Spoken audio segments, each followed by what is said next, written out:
راجستھان کی سرزمین پر اللہ سبحانہ و تعالیٰ سعودی اویسی کو عوام کے درمیان میں کھڑے ہو کر اگر بولنے کا موقع دیا تو پہلی مرتبہ میں فتح پور میں راجستھان میں آپ کے درمیان میں کھڑے ہو کر اپنی بات کو رکھ رہا ہوں۔ آپ کا بہت شکریہ۔ میں اپنے ذمہ داروں کا شکریہ ادا کرتا ہوں کہ آپ نے مجھے یہاں پر اپنی بات رکھنے کا موقع دیا۔ آپ تمام لوگ جانتے ہیں کہ راجستھان میں مجلس اتحاد المسلمین کی شروعات کی جا چکی ہے اور ہم نے اپنی جو کمیٹی بنائی اس کا کنوینر جمیل خان صاحب کو بنایا، جس میں ہمارے بہادر ایڈوکیٹ جاوید صاحب بھی ہیں۔ میری آپ تمام سے اپیل یہ ہے کہ آپ اپنی اس پارٹی کو مضبوط کریں۔ ہم کو آپ کی دعاؤں کی ضرورت ہے، ہم کو آپ کی سرپرستی کی ضرورت ہے، ہم کو آپ کی تائید کی ضرورت ہے۔ اس لیے میرے عزیز دوستوں اور بزرگوں، کیونکہ راجستھان میں ایک وکلپ نہیں تھا، یہاں پر ہمیشہ کانگریس اور بی جے پی کے درمیان میں ایک سطح کی کبڈی میچ کھیلی جاتی رہی ہے۔ اب انشاءاللہ تعالی ایک تیسری طاقت کے طور پر مجلس راجستھان میں ابھرے گی، اور مجھے یقین ہے کہ آپ کی تائید، آپ کی سرپرستی سے ضرور انشاءاللہ تعالی مجلس کا سفر کامیاب رہے گا، اور مجھے یقین ہے کہ یہاں پر انشاءاللہ تعالی مجلس ایک سیاسی طاقت بن کر راجستھان کے سرزمین میں ابھرے گی۔ میرے عزیز دوستوں اور بزرگوں، میں یہ بات اس لیے آپ سے عرض کر رہا ہوں کہ آج ہمارے وطن عزیز کی جو سیاست ہے، جو ماحول ہے، اس سے آپ تمام لوگ باخبر بھی ہیں اور اس کو آپ بخوبی جانتے بھی ہیں۔ اور آپ یہ بھی جانتے ہیں کہ جب پچھلے اسمبلی یا ویدھان سبھا کے چناؤ ہوئے تھے تو یہاں پر راجستھان کی جنتا نے کانگریس کو ووٹ دیا اور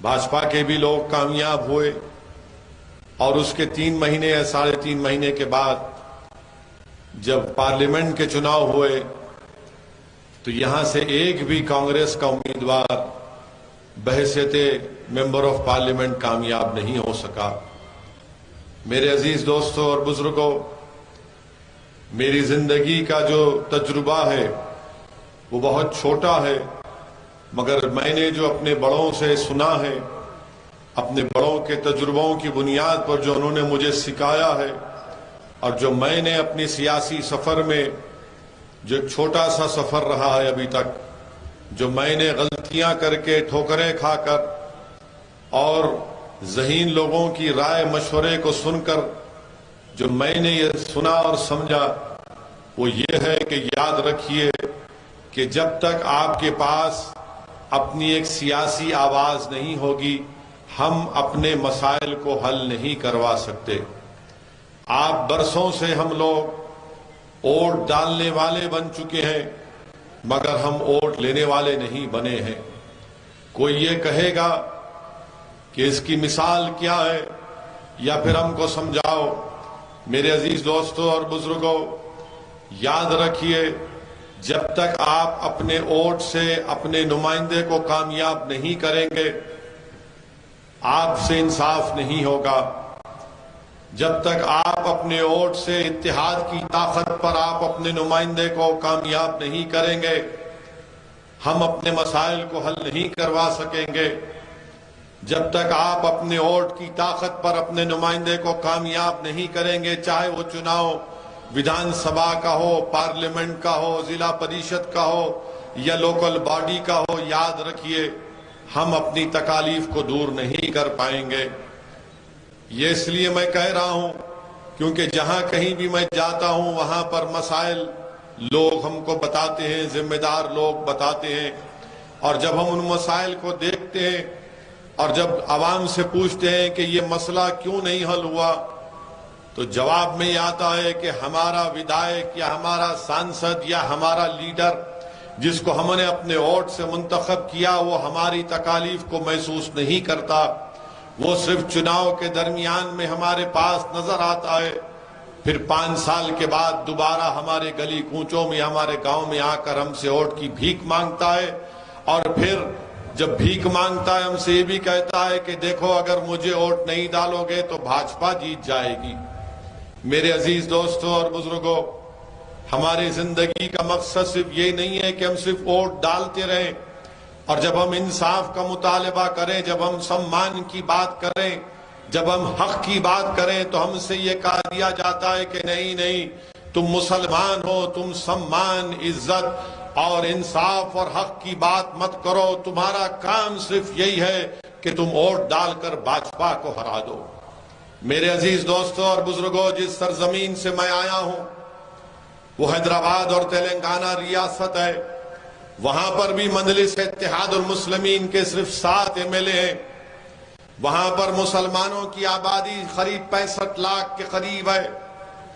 میں آپ سے پوچھنا چاہ رہا ہوں، جب 7 ودھائک تلنگانہ میں آپ کی دعاؤں سے اور آپ کی اتحاد کی طاقت اور قوت کے بلبوتے پر کامیاب ہوتے ہیں، تو پھر وہاں پر تلنگانہ میں مجلس کی نمائندگی پر، مجلس کے ریپرزنٹیشن پر تلنگانہ کی حکومت نے آج سے 7 سال پہلے مسلم اقلیت کے لیے ایک ریزیڈنشل سکول کھولے، اور آج کی تاریخ میں 60,000 مسلمان بچے اور بچیاں 6ٹھی جماعت سے 12ویں جماعت تک 6 سے 12 کلاس تک فری میں اسکول میں پڑھتی ہیں۔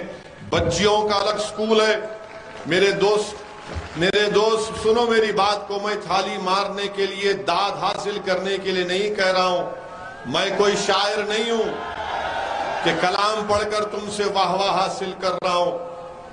میں آپ کے درمیان میں کھڑے ہو کر آپ کو یہ بتانے کی کوشش کر رہا ہوں کہ تلنگانہ میں 60,000 مسلم بچے اور بچیاں اسکول میں پڑھ رہی ہیں، فری میں پڑھ رہی ہیں۔ بچیوں کا علیحدہ سکول، اس میں ان کا علیحدہ ہاسٹل، بچوں کا الگ سکول اور علیحدہ ہاسٹل، ان کو وہاں پر کتابیں دی جاتی ہیں، پہننے کے لیے کپڑا دیا جاتا ہے، اور بہترین کھانے کا انتظام وہاں پر کیا گیا۔ بتائیے کیا مجلس کا کوئی MLA کبھی منتری بنا؟ جب تک میں زندہ رہوں گا مجلس کا کوئی MLA منتری نہیں بنے گا، نہ سنتری بنے گا، بلکہ وہ ایک لڑنے والا بنے گا اپنے حق کے لیے جو ہم نے کیا۔ بتائیے کیا راجستھان میں اتنی بڑی آبادی یہاں پر مسلم اقلیت کی ہے، کیوں نہیں کانگریس کی سرکار نے اس طرح کا انتظام کیا؟ کتنا بجٹ ہے یہاں پر؟ آپ کے اقلیتی منسٹری کا بجٹ جو مجھے بتایا گیا، ہو سکتا کہ شاید غلط ہو، مگر ذمہ داروں نے مجھے بتایا کہ اقلیت مائنارٹیز کا بجٹ یہ ہے، صرف 98.55 کروڑ ہے 2022 کا، صرف 98.55 کروڑ، اور آپ کی آبادی مسلمانوں کی راجستھان میں 62 لاکھ ہے۔ میرے عزیز دوستوں اور بزرگوں، تلنگانہ میں مسلمانوں کی آبادی قریب، میں نے آپ سے کہا کہ 45 لاکھ کے قریب ہے۔ کتنا مائنارٹیز کا بجٹ ہے آپ کو معلوم؟ 1728 کروڑ روپئے، 1728 کروڑ روپئے مائنارٹیز کا بجٹ ہے۔ ٹھیک ہے، اس سال تھوڑا سرکار نے پیسے کم دیے، مانے ریلیز نہیں ہوئے، میں مانتا ہوں اس بات کو، مگر یہ کون سا انصاف ہے کہ آپ یہاں پر صرف 98.55 کروڑ 62 لاکھ کی آبادی، اور تلنگانہ میں 44 لاکھ کی آبادی کے لیے 1728 کروڑ روپئے مائنارٹی کا بجٹ ہے۔ میں پوچھنا چاہتا ہوں میرے عزیز دوستوں اور بزرگوں، میں